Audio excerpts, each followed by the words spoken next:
ខ្ញុំបានបើកឡានត្រជាក់80គ្រឿងទៅភូមិចិត្តខាងទាំងយប់បើពួកគេគិតថាក្តាមពួកគេមានតម្លៃម្លឹងទុកឲ្យពួកគេរក្សាវ៉ាចុះថៅកែចៅមើលទំនិញនេះចុះគឺសុទ្ធតែក្តាមល្អគុណភាពលេខ1ធ្វើតាមលក្ខខណ្ឌលោកមិនដាក់ចំណីផ្ដេសផ្ដាស់ទេស៊ីតែខ្យងនិងត្រីតូចប៉ុណ្ណោះខ្ញុំក៏វិដ័យមិនយកបារីគាត់ទេរួចអន់រើសក្តាមញីមួយពីកន្ត្រកជើងវាធំរឹងមាំស្នូកមានពងពេញពណ៌ក្រហមគួរឲ្យចង់ញ៉ាំជារបស់ល្អមែន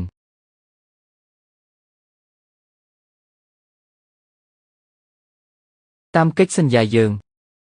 តម្លៃ80ក្នុងកន្លះគីឡូថ្លឹងទៅពេលដាក់ចូលឡានអស់ខ្ញុំនឹងវេលុយចូលកានីភូមិអ្នកទាំងអស់គ្នាអាចចាយសប្បាយហើយគ្រាន់តែនិយាយចប់អ្នកភូមិទាំងអស់នាំគ្នាស្រែកអបអរយ៉ាងសប្បាយតម្លៃ80នេះកាលពីឆ្នាំមុនពួកគេមិនហ៊ានទាំងគិតផងកាលមុនឈ្មួញកណ្ដាល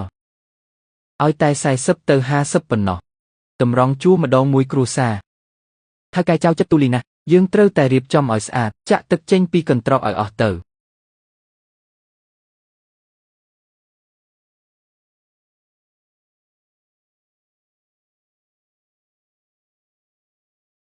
ឈប់ទាំងអស់គ្នានរណាឲ្យពួកឯងដាក់ចូលឡានហាមលើកឡើងសំបីមួយកន្ត្រកជននេះឈ្មោះតាពីវគេធ្លាប់ទៅធ្វើការក្រៅរាប់ឆ្នាំជាអ្នករកស៊ីបោះដុំតាពីវឯងធ្វើអីហ្នឹងថៅកែចៅកំពុងទិញក្តាមណាកុំមករករឿងអី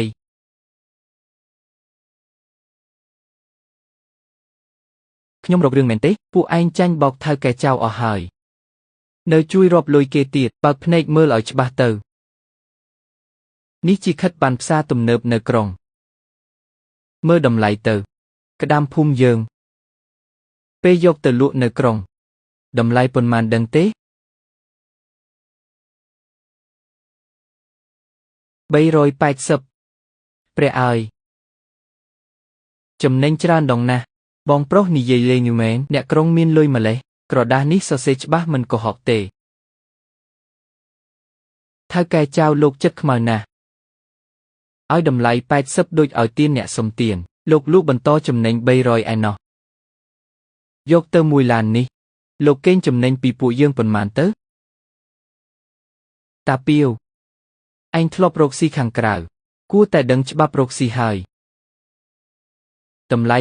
380នោះត្រូវឆ្លងកាត់ការរើសចងនិងវេចខ្ចប់ទើបអាចលក់រីបានខ្ញុំទិញទីនេះជាដុំដឹកទៅទីក្រុងត្រូវចំណាយថ្លៃឡានត្រជាក់ខាតបង់ក្តាមងាប់តាមផ្លូវថ្លៃជួលកន្លែងនិងថ្លៃកម្មករទៀតអ្វីសុទ្ធតែចំណាយលុយតម្លៃ80នេះគឺខ្ពស់បំផុតនៅលើទីផ្សារ